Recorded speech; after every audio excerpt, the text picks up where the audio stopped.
and gentlemen, the developers for Rise of Kingdoms just released an insane face-to-face with the developers over on their Discord, where they have information about the future of the game coming directly from the developers to you guys. So today we're going to go over this massive face-to-face with the developers, and you definitely don't want to miss it because there are some massive implications about the future of formations, armaments, and there's even buffs for old commanders, which is not something that I can remember seeing in literally years. So huge changes. Let's jump right into it. But first, what's going on, guys? Cheers. All right, this face-to-face with the developers is brought to us by a goose at 7 a.m. today. It is 9 a.m. I'm late. I'm 2 hours late. She says, question 1, the way kingdom power is currently calculated doesn't accurately reflect a kingdom's true strength. For example, when calculating kingdom power, any player with more than 150 million power is only counted as having 150 million power. This needs to be updated. By the way, it didn't used to work this way, but it does now. Answer: we agree that our old method for calculating kingdom power no longer fits the current state of the game. With that in mind, we're planning on making a few adjustments. Our preliminary plan is as follows: when calculating a governor's total contribution to kingdom power, all of their power up to 150 million will be fully factored in. Power between 150 and 300 will be reduced by 20%. Power between 300 and 500 million will be reduced by 50%, and power beyond 500 million will not be factored in at all. So basically what they're saying is, and if you're worth 550 million power or you're worth 1 billion power, those are basically the same in terms of calculation. And I know that sounds ridiculous, but the number of 1 billion power players is almost zero. So yeah, it makes sense. A goose notes, I got a lot of questions on this one, so here's an example. A player with 600 million power is equal to 150 million times 100 plus 150 million times 0.8, basically, plus 200 million times 0.5 plus 100 times 0 equals 370 million. Okay, so that makes a lot of sense. Now, as far as I know, I think they used to count players over 150 million power. Maybe I'm wrong about that. You can let me know in the comment section below, but I thought that at some point it was the case. Then they changed it to cap at 150, and now they're changing it to do sort of a middle ground. I could be wrong about that, but let me know in the comment section below. We'll still only be counting each kingdom's top 300 governors by individual power. For Imperium kingdoms in Season of Conquest, we'll be adjusting the threshold for immigration power caps accordingly. Specific details will be announced in game. That's our preliminary plan for updating kingdom power calculation, although we may continue to fine tune the specific numbers. If you have any suggestions, please feel free to share them through the survey linked in your in-game mail. Question 2, in KvK, kingdoms from the same camp sometimes have conflicting ideas about fighting. If even one kingdom decides not to fight, their entire camp is at a disadvantage in combat, which hurts the experience of the other kingdoms. Answer 2, we'll be experimenting with adding the kingdom team up feature to more KvK stories. Qualified kingdoms will be able to team up before signing up for KvK together. I like that idea a lot. I like the idea of saying, hey, listen, we want to be teamed up. We often, get along with this kingdom. Like, let's just, why not just make us allies? It's almost like you're doing the game's job for them by saying like, hey, we already have an ally, so just figure out where we go together. As long as mega kingdoms don't break this feature and constantly be allied together. But I think that typically, that might happen, but at the same time, I think a lot of big kingdoms like big fights, so we'll have to wait and see. Question 3, in the current KvK meta, everyone just spams fortresses in contested provinces. It slows down combat and makes it boring. Fact, bro, fact. True. It's Rise of Fortresses, baby. Answer, we plan on making the following changes to Alliance Fortresses rules in an upcoming update. 1, changing territory requirements for building Alliance Fortresses. Before, Alliance Fortresses cannot be built within the territory of another Alliance Fortress. Now, the territory of 2 Alliance Fortresses cannot overlap. So that's interesting. It's a slight increase in the amount of territory that is sort of restricted here. Number 2, reduce the durability of Alliance Fortresses. Before, a max level fortress had 155,000 durability, and now it'll be a max durability of 100,000. That's actually insane. That reduces the durability by 33%, if not more. So it's going to take much less time to burn through an Alliance Fortress, although the Alliance Fortress will still take a very long time, obviously, because it's still 100,000. But this is many hours knocked off of the burning of a fort, and they can't be stacked as densely together. So all in all, I think this is a very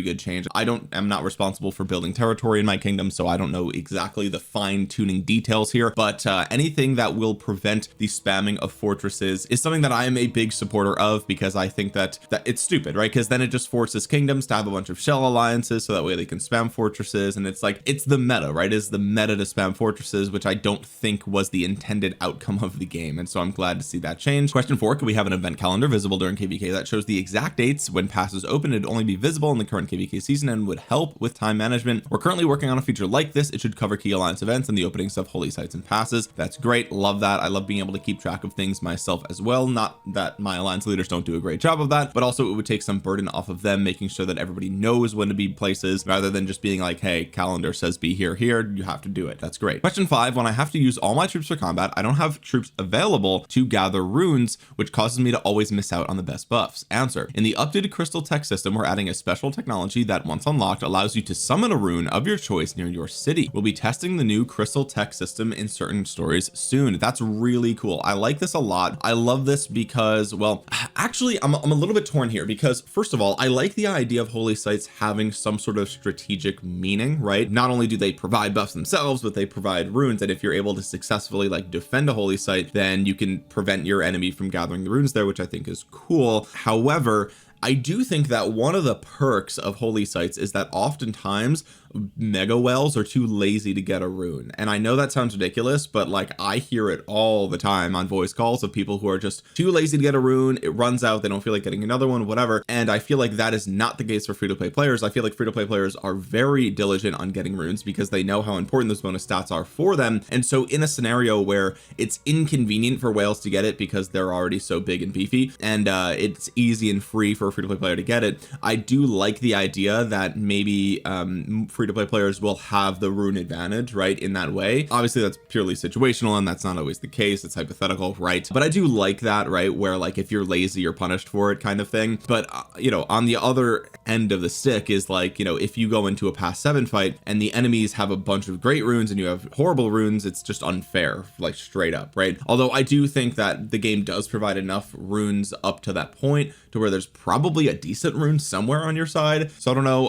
All in all, I do like this, and I hope that if you do summon a great rune, it'd be really cool if your entire ally, like if everyone could get it, right? Like if all of your alliance members, your allies, everything, it would just show up as a regular rune on the map. Or is it going to show up as like a personal rune, right? Like something that only the individual who dropped it could get. That's going to be really interesting, especially if it's in crystal tech, right? Because then it's one of those things where it's like the more players who unlock that crystal tech, the better. But if a lot of your alliance is maxing tech and you're not, then you can skip that one because you don't need it, because you know everyone else around you is going to have it, right? So all in all, I love this. I think I like this idea more than I dislike it, but now there's like guaranteed going to be whales running around with runes all the time pretty much, right? So we'll have to wait and see how that works, but all in all, it's probably a good thing. And I think that it makes sense that, you know, if it's right near your city, then you don't have to send a march 17 minutes out to another territory to get something, right? So yeah, I don't know. I feel like the answer to this could have just been allow scouts to gather runes, right? Because scouts don't take up your you know, army slots.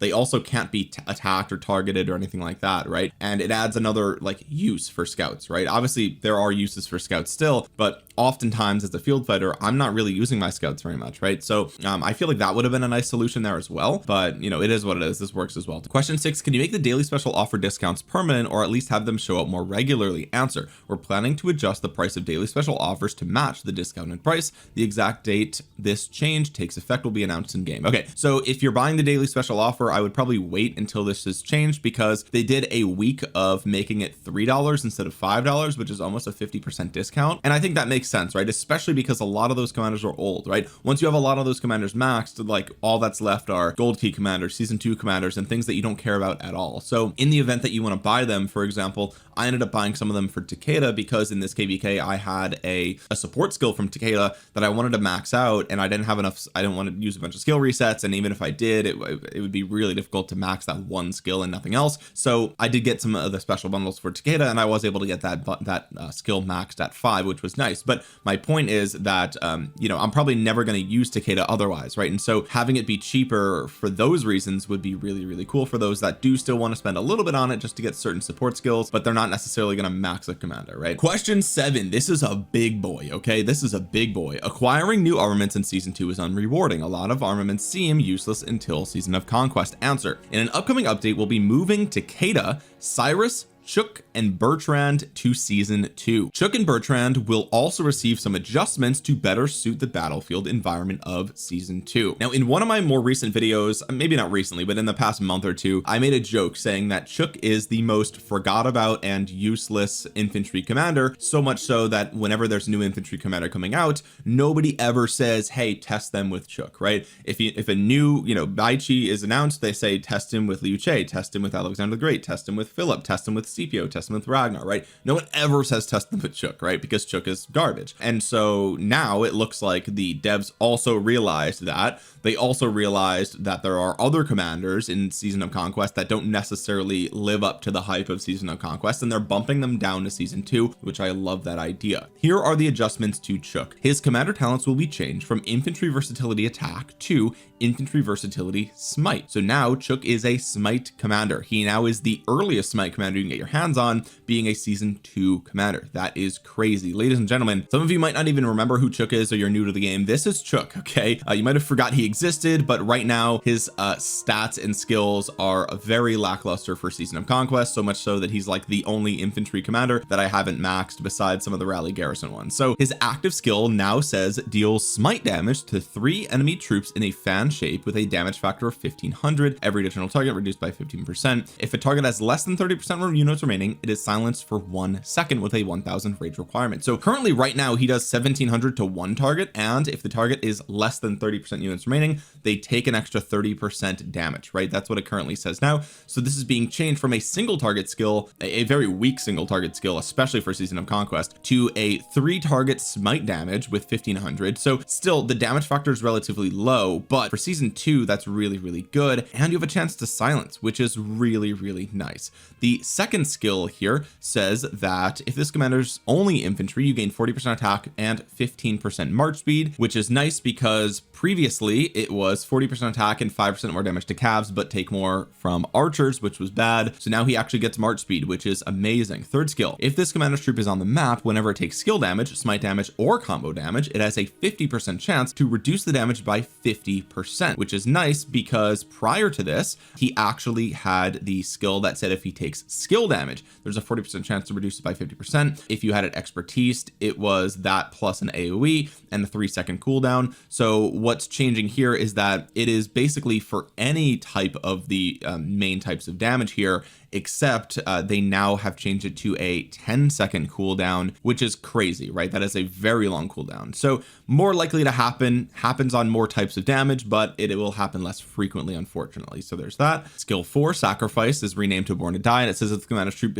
is only infantry units, you deal 15% more normal damage, and whenever it launches a basic attack against a field troop, you have a 100% chance to cleanse 1 debuff from yourself. If you have multiple stacks, it's only 1 stack with a 3-second cooldown. We see that same removal of debuffs from Tokugawa, I believe, the new commander that's not in the game yet. And prior to this, his skill read something along the lines of 50% march speed and a chance to gain bonuses to skill damage, and it stacks over time. So this was a very slow stacking skill damage bonus. They basically got rid of that and said, hey, instead of that, you get 15% normal damage all the time, which is nice, and you can remove debuffs, which is pretty cool. The expertise says if this commander troop is on the map, whenever it takes skill damage, smite damage, or combo damage, it has a 50% chance to reduce by 50%, which is what we've already discussed here. And it says you deal smite damage to 3 targets in a fan with a damage factor of 500, and it's reduced by 15%. Again, as I mentioned before, previously his skill read that it was the same thing as the third skill, but you would deal a fan shape of 50 times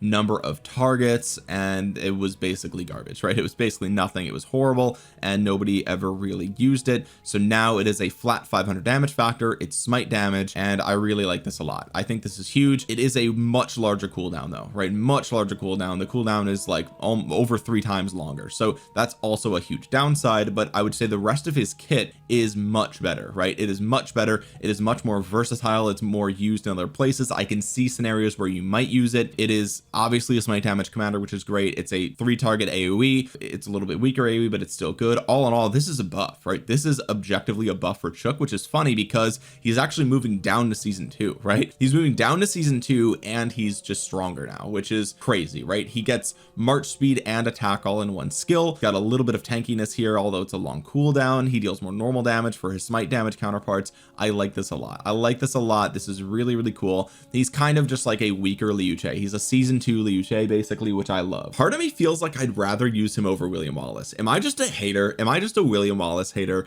Like in Season of Conquest, would I rather have a 2400 single target or a 1500 AoE, right? And a chance to silence, and you have more attack but no health, and you have 15% more normal damage. William Wallace is probably better, right? He's probably better, but the fact that this is AoE is really nice. I like it a lot. So all in all, love the buffs to Cheok. Again, this is not something that almost ever happens, right? This is insane. This almost never happens to commanders in Rise of Kingdoms, where they just flat out get a buff. I also wonder how this is going to affect his eventual museum relic that he will get within the next probably year and a half. So also, actually, wait a minute, no, if he's going to be a season 2 commander, he should be getting a relic immediately, right? All the season 2 commanders have relics already, so he should be getting a relic immediately as well when he comes into season, or yeah, when you're in Season of Conquest. So this is not it, right? We have not seen the end of Cheok, which I think is really, really cool. So this is easily one of the better commanders to invest in season 2. I think him with Alexander the Great is going to be really good in season 2. So all in all, love it, love to see it. And let's see what they do to Bertrand here. For those of you that don't know, he was a rally commander, okay,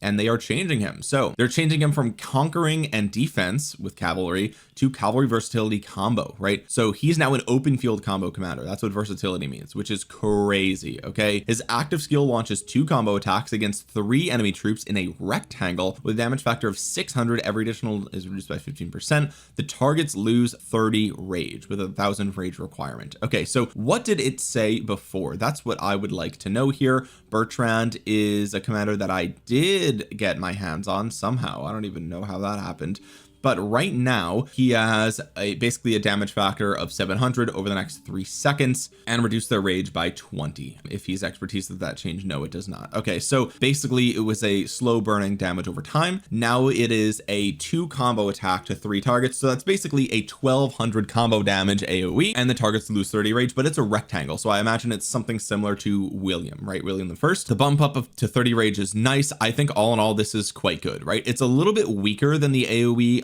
that we just saw on Cheok, but it is a rage debuff, right? It's a 30 rage debuff, so I mean there's that, right? Second skill is no changes. They have no changes to the second skill. It says you gain 10% attack and 10% health when outside of alliance territory. You also gain 10% march speed and take 5% less damage. Okay, so I mean that's a decent amount of stats for season 2. It's nothing crazy, but that's probably why he's going back to season 2, because they could literally take the exact same skill and say, yeah, that would work in only season 2. Third skill says when outside of alliance territory, this commander's troop deals 10% more normal damage. When their troop launches a basic attack, it has a 25% chance to launch a combo attack with a damage factor of 400 and a 10-second cooldown. So prior to this change, he gained a 10% bonus to all damage when attacking a stronghold or city, and every 10 seconds you gain a stack and cav bonus. Obviously we're not going to be doing rallies anymore with this commander, so that is thrown in the garbage. I think this is really cool. You have a nice chance to instant proc, but the really long cooldown on these, I think this long cooldown on all these skills is basically what keeps them season 2 meta instead of Season of Conquest meta, right? It's just like, hey, you get these really cool effects, but you're not going to get them a lot, so that's why you're using season 2. The fourth skill says the Eagle of Brittany is renamed to Blade of another term that I can't say.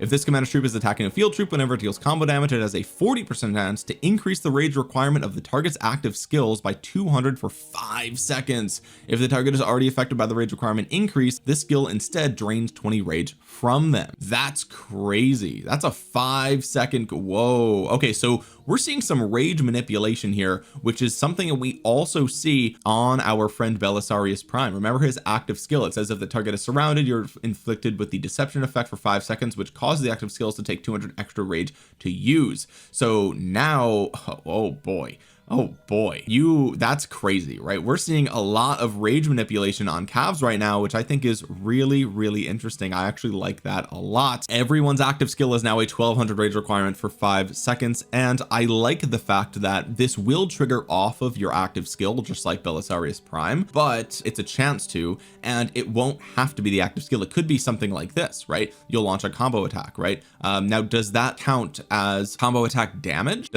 surely you launching a combo attack counts as combo attack damage, right? I know that sounds like a stupid question, but like dealing normal damage isn't the same as dealing smite damage, right? And so I'm wondering if a combo attack is an additional basic attack, but certain things deal combo attack damage, such as the active skill here, right? You understand there's a slight difference there. I suspect that this is considered combo attack damage, right? It would be crazy if it wasn't, but who knows? Anyway, again, I really like this fourth skill, and unlike the other skills, there's actually no cooldown, right? Whenever you launch a combo attack, you have a 40% chance, boom, boom, reduce rage. That's it. There's no cooldown. So awesome. The expertise here, Royal Constable, this commander's troop takes 5% less damage, and this commander's troop deals 10% more combo damage to troops with less than 60% units remaining. All in all, I really like that. Prior to this, his expertise said you take 5% less skill damage and you deal direct damage to the target troop whenever you take skill damage. Okay, so all in all, I don't know if this is a buff or a debuff. I suspect this is a buff all in all, right? Like, I mean, Bert was just never used. Even when he was rally meta, I feel like he was barely used, right? So I think this is a nice change to commanders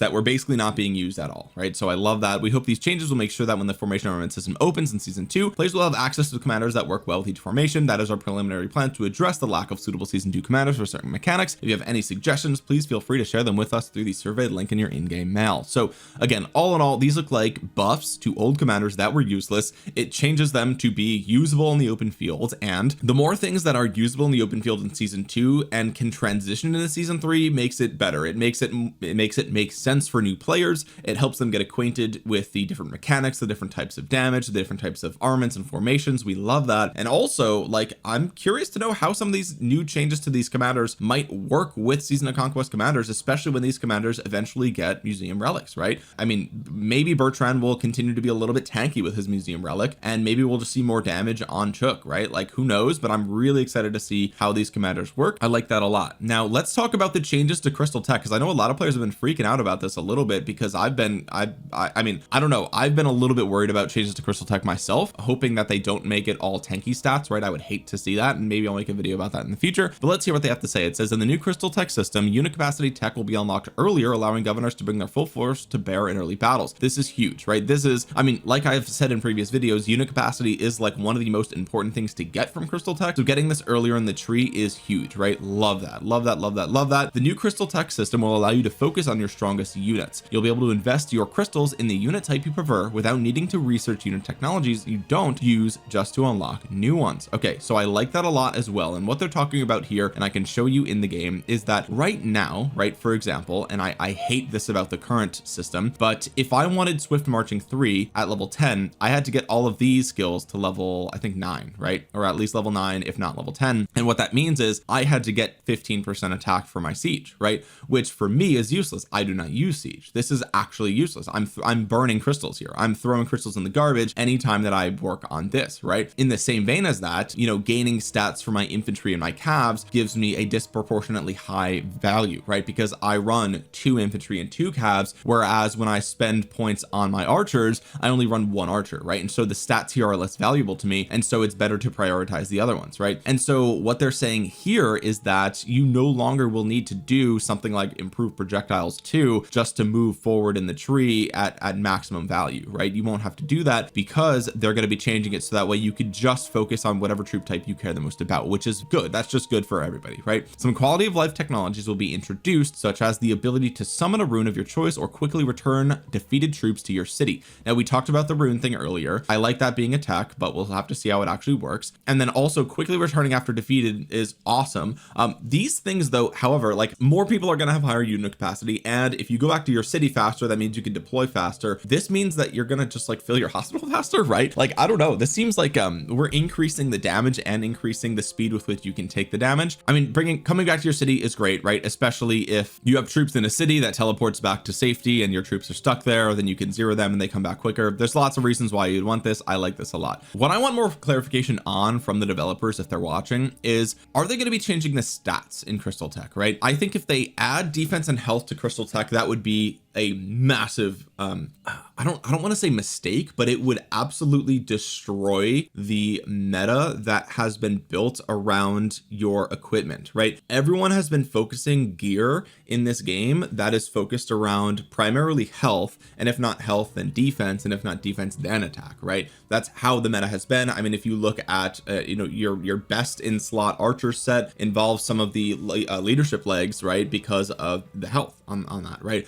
Same thing with like Cavs using Ash of the Dawn, for example, they use health. And so everyone's best in slot equipment has been min maxing the value you get from health, right? And so for that reason, if they now added health to Crystal Tech, it would actually it would increase diminishing returns on that health, and it might actually skew you away from wanting the health pieces towards something like attack, right? And in that way, it kind of would almost make a lot of our progress on equipment obsolete, because you would now not have best in slot, right? Like again, if you could get 20% or 30% infantry health from Crystal Tech, then you might not want extra health on your other pieces, right? You might prefer infantry attack then, because you want to deal more damage, and you already have enough health, right? So in that way, I really would like the devs to come out and tell us earlier rather than later if they are going to change the stats in Crystal Tech. And yeah, that would just be good to know. So I'm interested to see what will happen here, but all in all, this sounds good, right? Based on what we know, this sounds good.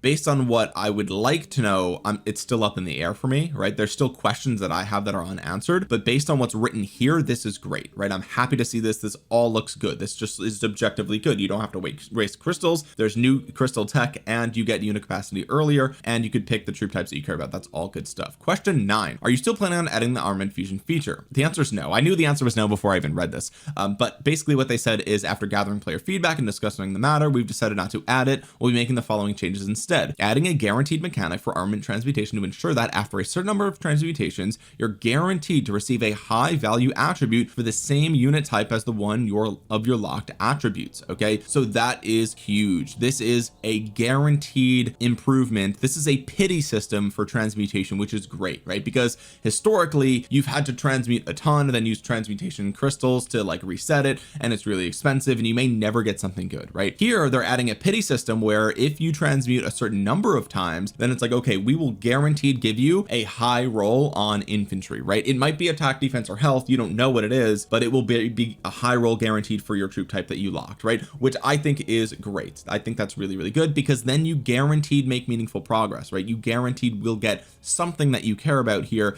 and I'm happy to see that. They also are saying they're adding more ways to acquire transmutation stones and crystals. Combined with the guaranteed mechanic, this should help you get the armament attributes you want faster. Yes, that is amazing. Love this, love this, love this. The armament system from day one, I've said, has been way too random. I can't even make an armament guide for you guys, because it's like, oh, just get lucky, right? Like, just get lucky and get the right inscriptions, get the right stats, right? Like that. I mean, I'm kind of tongue-in-cheek making a joke here, right? But at the same time, it's like kind of true. Like, I could tell you what the best stats are, and I could point you in the direction of optimizing the probability of getting it, but you still may never get it, and so the guide is almost useless, right? It's like, how do I know that I can do it, right? But that's kind of how I felt about armaments, and so adding a pity system to transmuting is great. Armament fusion will be added as a limited time event in the future. Okay, so that's pretty big, actually. They are going to do it a one-time thing. This sounds like basically the commander swap feature, but for armaments, and so I'm stoked about this. I'm curious to know how this will work. I wonder if it will be just like the swap event, where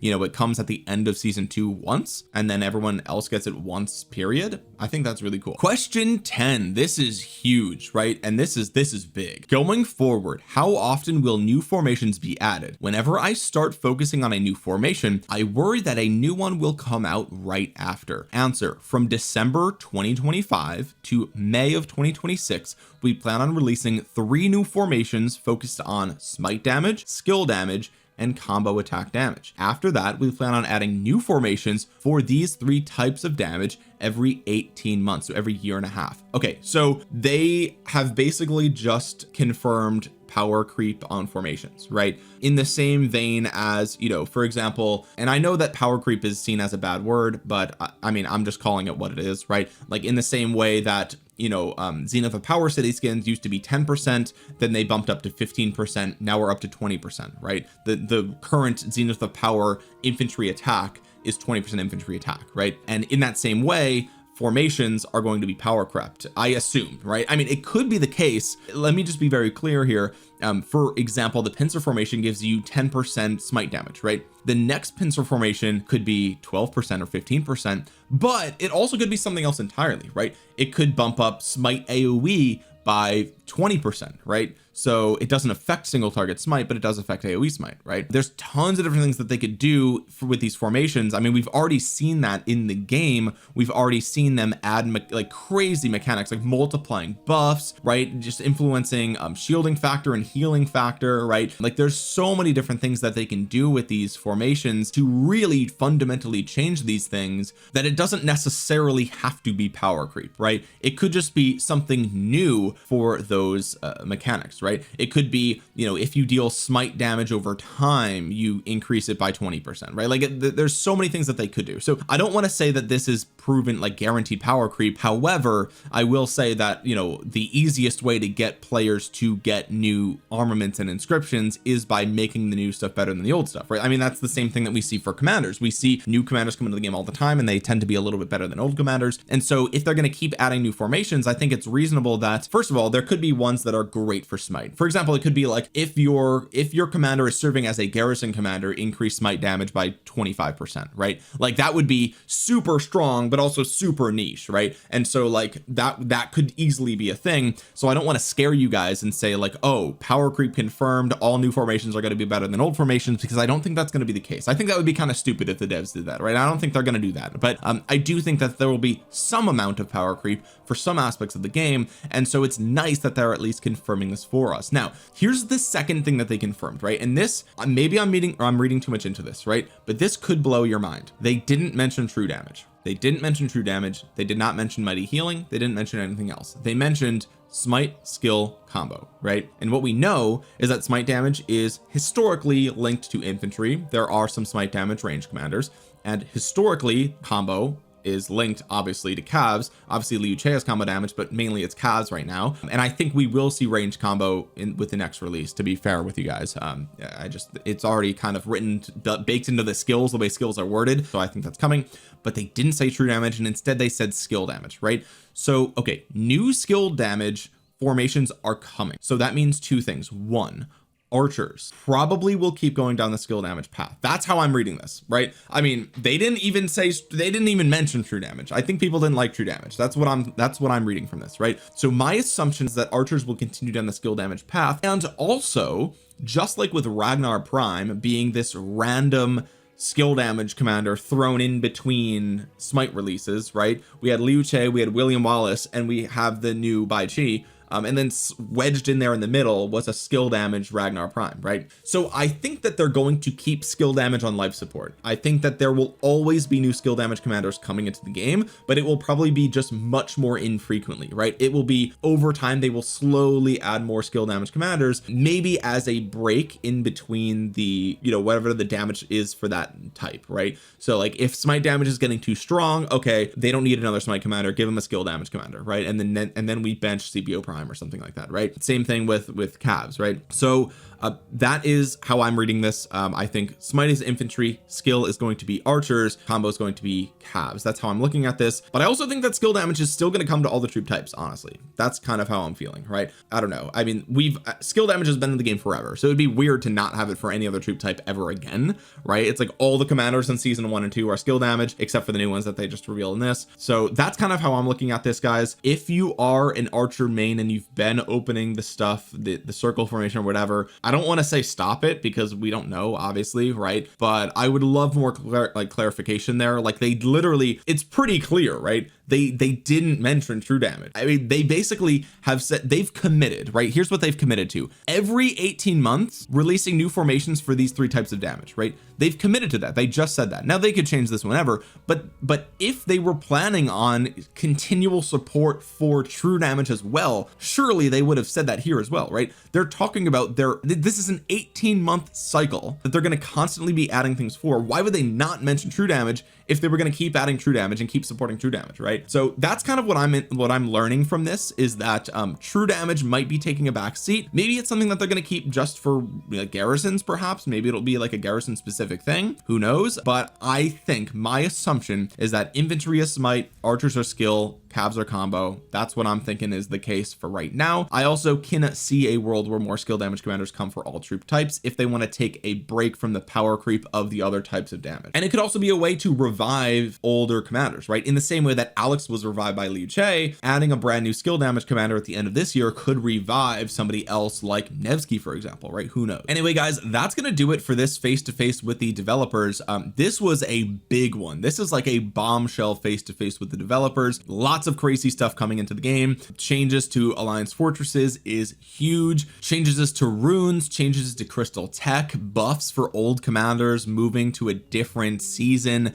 Crazy stuff here. I love this update a lot. I think this is really good for the health of the game, but at the same time there's a lot of question marks about a lot of the stuff that I'm anxious to see the answer to, right? So let me know what you guys think about all this in the comment section below. I know this video was a little bit longer because there was a lot to go over here in this face-to-face with the developers. What do you think about all this? Are you excited for this? Are you worried about this? Let me know in the comment section below. While you're down there, drop a thumbs up on the video. It really helps out the channel a ton. It helps get this video out into the YouTube algorithm so other Rise of Kingdoms players might see it. And consider subscribing to the channel while you're down there and clicking the bell to be notified the next time I upload a Rise of Kingdoms video. And with that being said, guys, thank you so much for watching. This has been Omniarch. I will talk to you guys again soon. Peace.